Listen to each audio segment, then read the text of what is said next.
Parliaments debate और deliberations का महत्वपूर्ण स्थान होती है। हमारे यहां हजारों वर्ष पहले भी डिबेट्स और डेलिब्रेशंस के बहुत ही सटीक उदाहरण है।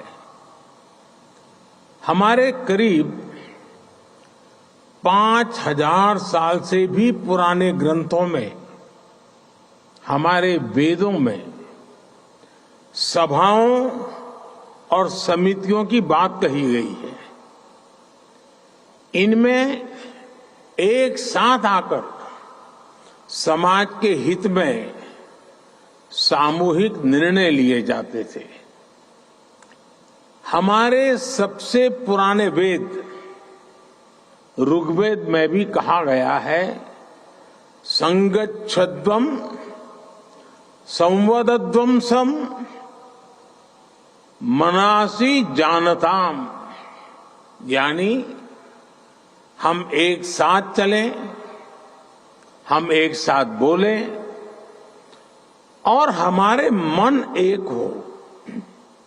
हमारे तब भी ग्राम सभाओं में डिबेट के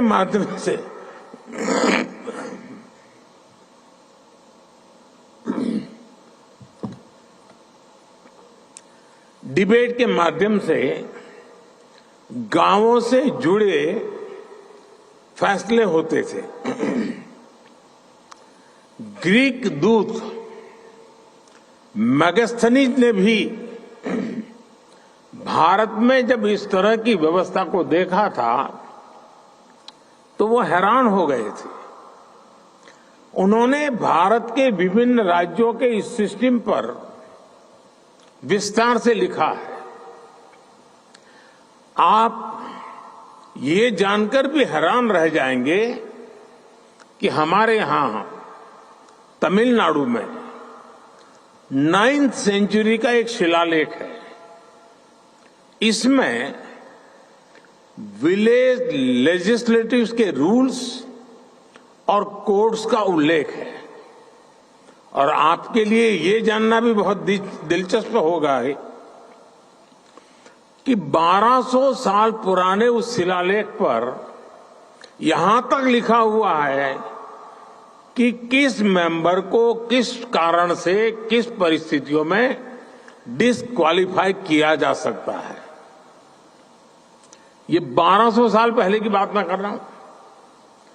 मैं आपको अनुभव मंटपा के बारे में भी बताना चाहता हूं। मैग्ना कार्टा से भी पहले 12वीं शताब्दी में हमारे यहां अनुभव मंटपा की परंपरा रही है। इसमें भी डिबेट और डिस्कशन को एनकरेज किया जाता था। अनुभव मंटपा में हर वर्ग, हर जाति, हर समुदाय के लोग अपनी बात के लिए वहां आते थे। जगतगुरु बसवेश्वरा की ये देन आज भी भारत को गौरवान्वित करती है। 5000 साल पुराने वेदों से लेकर आज तक की ये यात्रा संसदीय परंपराओं का ये विकास सिर्फ हमारी ही नहीं बल्कि पूरे विश्व की धरोहर है।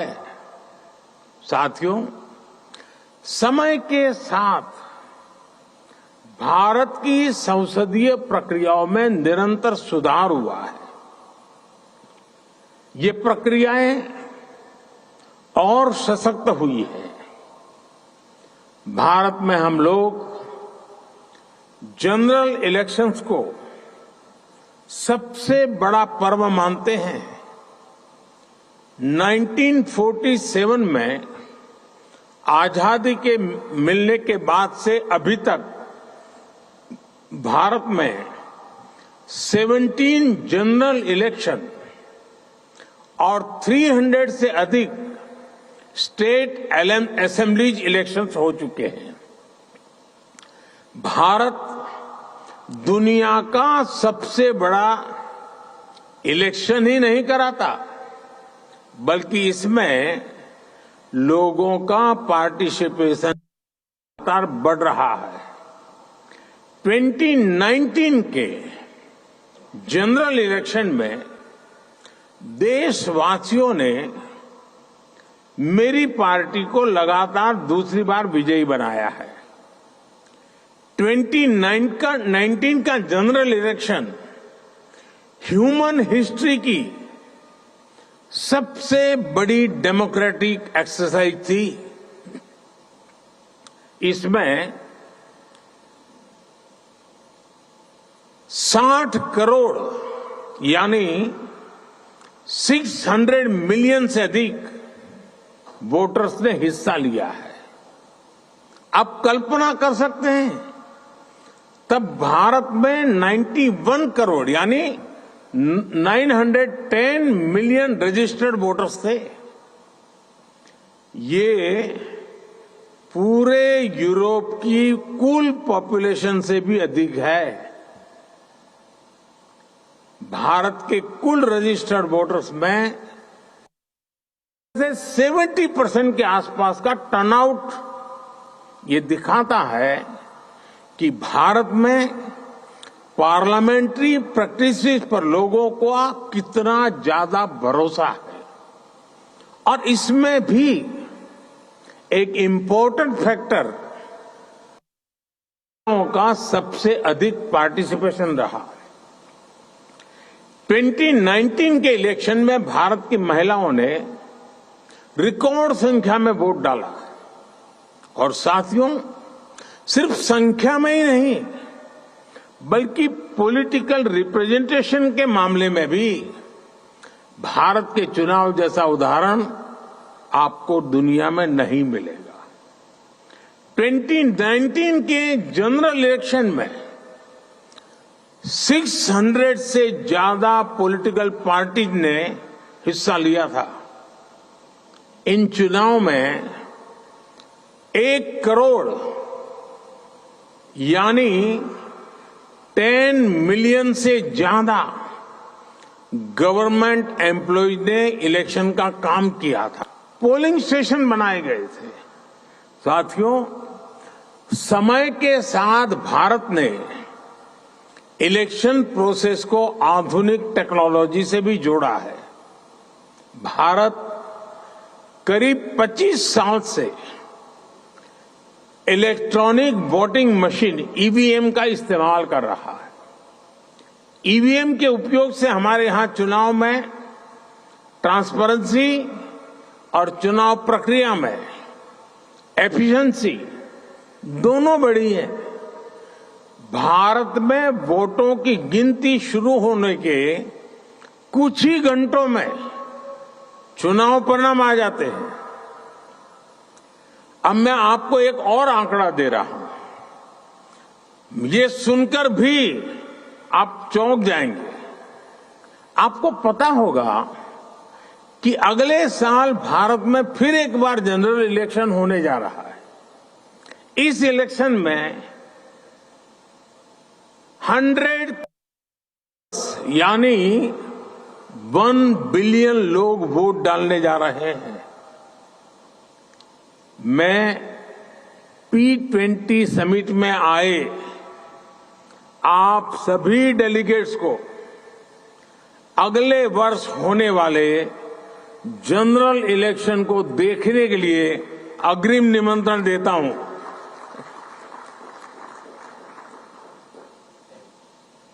भारत को आपको एक बार फिर होस्ट करने में बहुत खुशी होगी। साथियों, कुछ दिनों पहले ही भारत की पार्लियामेंट ने एक बहुत बड़ा निर्णय लिया है, जिसमें मैं आपको आगे अवगत कराना चाहता हूं। भारत ने अपनी पार्लियामेंट और स्टेट लेजिस्लेटिव असेंबलीज में महिलाओं को 33% रिजर्वेशन देने का निर्णय लिया है।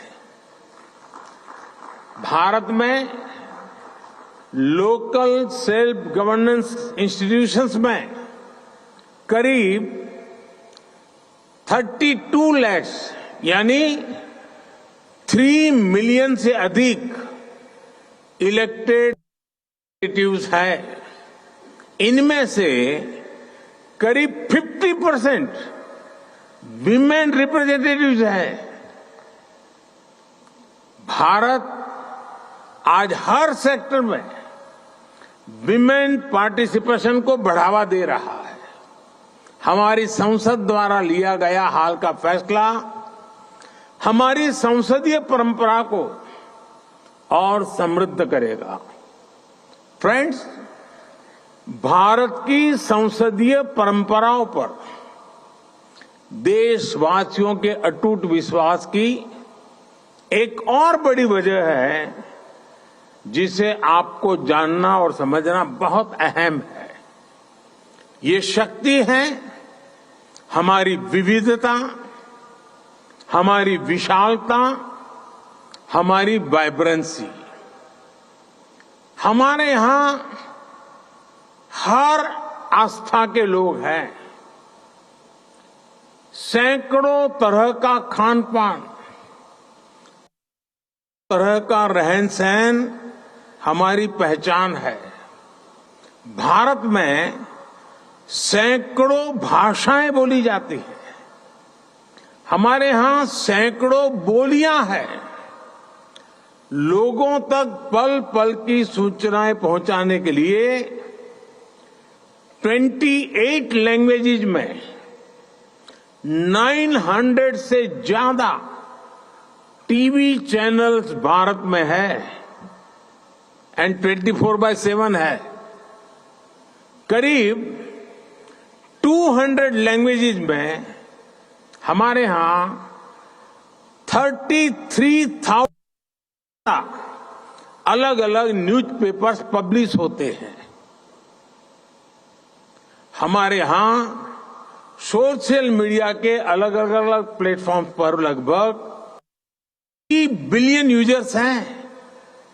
इससे पता चलता है कि भारत में इंफॉर्मेशन का फ्लो और फ्रीडम ऑफ स्पीच, उसका लेवल कितना विराट है, कितना सशक्त है। 21वीं सदी की इस दुनिया में भारत की ये वाइब्रेंसी, विविधता में एकता हमारी बहुत बड़ी शक्ति है। ये वाइब्रेंसी हमें हर चुनौती से लड़ने की, हर मुश्किल का मिलकर समाधान करने की प्रेरणा देती है। फ्रेंड्स, दुनिया के अलग कोनों में जो कुछ भी घट रहा है उससे आज कोई भी अछूता नहीं है। कॉन्फ्लिक्ट्स और कन्फ्रंटेशन से आज दुनिया संकटों से जूझ रही है। इन संकटों से भरी दुनिया किसी के भी हित में नहीं है।